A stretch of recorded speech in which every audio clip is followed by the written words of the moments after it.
Alice's Adventures in Wonderland by Lewis Carroll. Chapter 1. Down the Rabbit Hole. Alice was beginning to get very tired of sitting by her sister on the bank, and of having nothing to do. Once or twice she had peeped into the book her sister was reading, but it had no pictures or conversations in it. And what is the use of a book, thought Alice, without pictures or conversations? So she was considering in her own mind, as well as she could, for the hot day made her feel very sleepy and stupid, whether the pleasure of making a daisy chain would be worth the trouble of getting up and picking the daisies, when suddenly a white rabbit with pink eyes ran close by her. There was nothing so very remarkable in that, nor did Alice think it so very much out of the way to hear the rabbit say to itself, oh dear, I shall be late." When she thought it over afterwards, it occurred to her that she ought to have wondered at this, but at the time it all seemed quite natural.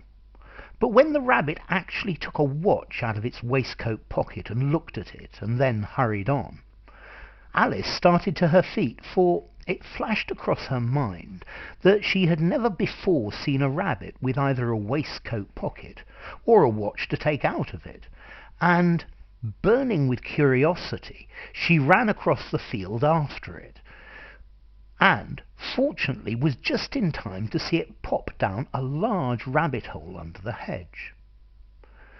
In another moment down went Alice after it, never once considering how in the world she was to get out again. The rabbit hole went straight on like a tunnel for some way, and then dipped suddenly down, so suddenly that Alice had not a moment to think about stopping herself before she found herself falling down a very deep well. Either the well was very deep, or she fell very slowly, for she had plenty of time as she went down to look about her and to wonder what was going to happen next. First she tried to look down and made out what she was coming to, but it was too dark to see anything. Then she looked at the sides of the well and noticed that they were filled with cupboards and bookshelves. Here and there she saw maps and pictures hung upon pegs. She took down a jar from one of the shelves as she passed. It was labelled orange marmalade, but to her great disappointment it was empty. She did not like to drop the jar for fear of killing somebody, so she managed to put it in one of the cupboards as she fell past it. Well, thought Alice to herself, after such a fall as this, I shall think nothing of tumbling downstairs. How brave they'll all think me at home. Why, I wouldn't say anything about it, even if I fell off the top of the house, which was very likely untrue. Down, down, down. Would the fall never come to an end? I wonder how many miles I've fallen by this time, she said aloud. I must be getting somewhere near the centre of the earth. Let me see. That would be 4,000 miles down, I think. For you see, Alice had learned several things of this sort in her lessons in the schoolroom, and though this was not a very good opportunity for showing off her knowledge, as there was no one to listen to her, still it was good practice to say it over. Yes, that's about the right distance. But then I wonder what latitude or longitude I've got to. Alice had no idea what latitude was, or longitude either, but she thought they were nice grand words to say. Presently she began again. I wonder if I shall fall right through the earth. How funny it will seem to come out among the people that walk with their heads downwards. The antipodes, I think. She was rather glad there was no one listening, this time, as it didn't sound at all the right word. But I shall have to ask them what the name of the country is. You know.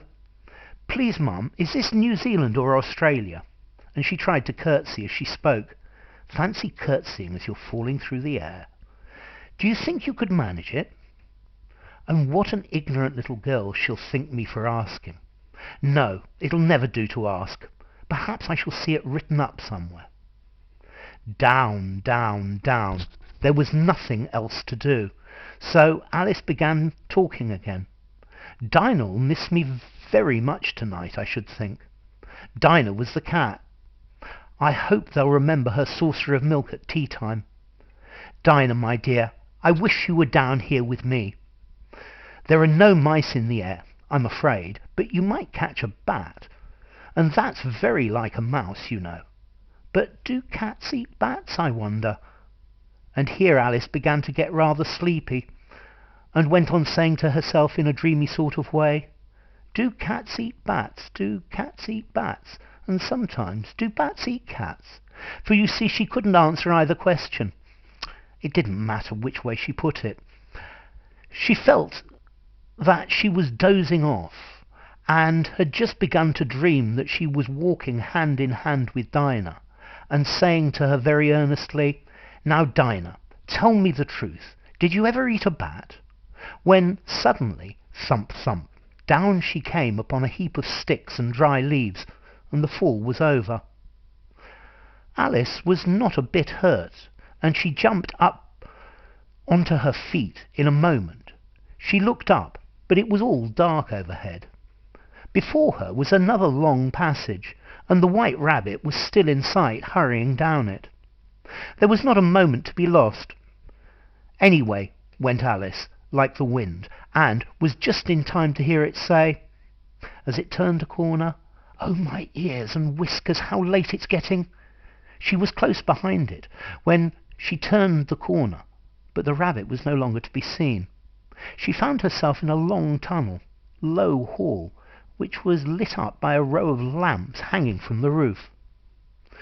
There were doors all round the hall, but they were all locked. And when Alice had been all the way down one side and up the other, trying every door, she walked sadly down the middle, wondering how she was ever to get out again. Suddenly she came upon a little three-legged table, all made of solid glass. There was nothing on it except a tiny golden key, and Alice's first thought was that it might belong to one of the doors in the hall. But, alas, either the locks were too large or the key was too small, but at any rate it would not open any of them.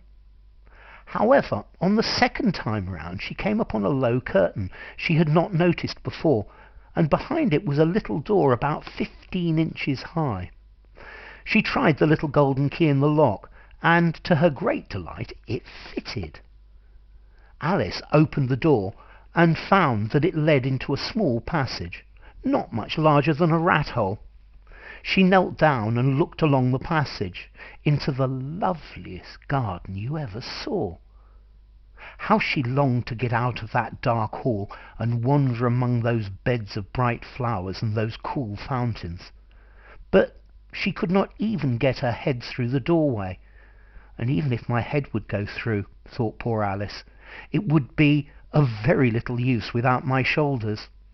Oh, how I wish I could shut up like a telescope. I think I could, if only I knew how to begin. For, you see, so many out-of-the-way things had happened lately that Alice had begun to think that very few things indeed were really impossible. There seemed no use in waiting by the little door, so she went back to the table, half hoping she might find another key on it, or at any rate a book of rules for shutting people up like telescopes.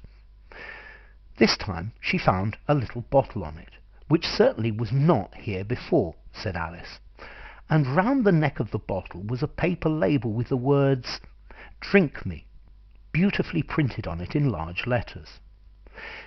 It was all very well to say, "Drink me," but the wise little Alice was not going to do that in a hurry. "No, I'll look first," she said, "and see whether it's marked poison or not," for she had read several nice little histories about children who had got burnt and even eaten up by wild beasts and other unpleasant things, all because they would not remember the simplest rules their friends had taught them, such as that a red-hot poker will burn you if you hold it too long, and that if you cut your fingers very deeply with a knife, it usually bleeds, And she had never forgotten that. If you drink much from a bottle marked poison, it is almost certain to disagree with you, sooner or later.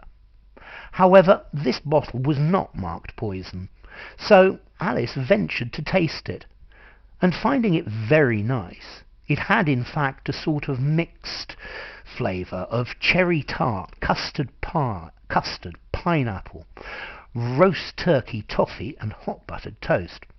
She very soon finished it off. "What a curious feeling," said Alice. "I must be shutting up like a telescope." And so it was indeed. She was now only 10 inches high, and her face brightened up at the thought that she was now the right size for going through the little door into that lovely garden. First, however, she waited for a few minutes to see if she was going to shrink any further. She felt a little nervous about this, for it might end, you know, said Alice to herself, in my going out altogether, like a candle. I wonder what I should be like then. And she tried to fancy what the flame of a candle is like after the candle is blown out, for she could not remember ever having seen such a thing. After a while, finding that nothing more happened, she decided on going into the garden at once. But, alas, poor Alice, for when she got to the door, she found she'd forgotten the little golden key, and when she went back to the table for it, she found she could not possibly reach it. She could see it quite plainly through the glass, and she tried her best to climb up one of the legs of the table, but it was too slippery. And when she had tired herself out with trying, the poor little thing sat down and cried. "Come, there's no use in crying like that," said Alice to herself rather sharply. I advise you to leave off this minute." She generally gave herself good advice, though she very seldom followed it, and sometimes she scolded herself so severely as to bring tears into her eyes, and once she remembered trying to box her own ears for having cheated herself in a game of croquet she was playing against herself. For this curious child was very fond of pretending to be two people. But it's of no use now, thought Alice, to pretend to be two people. Why, there's hardly enough of me left to make one respectable person.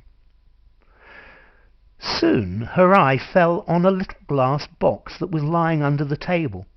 She opened it and found in it a very small cake on which the words "Eat me" were beautifully marked in currants. "Well, I'll eat it," said Alice, "and if it makes me grow larger, I can reach the key, and if it makes me grow smaller, I can creep under the door. So either way I'll get into the garden. I don't care which happens." She ate a little bit and said anxiously to herself, "Which way? Which way?" holding her hand on the top of her head to see which way it was growing, and she was quite surprised to find that she remained the same size. To be sure, this generally happens when one eats cake, but Alice had got so much into the way of expecting nothing but out-of-the-way things to happen, that it seemed quite dull and stupid for life to go on in the common way. So she set to work, and very soon finished off the cake.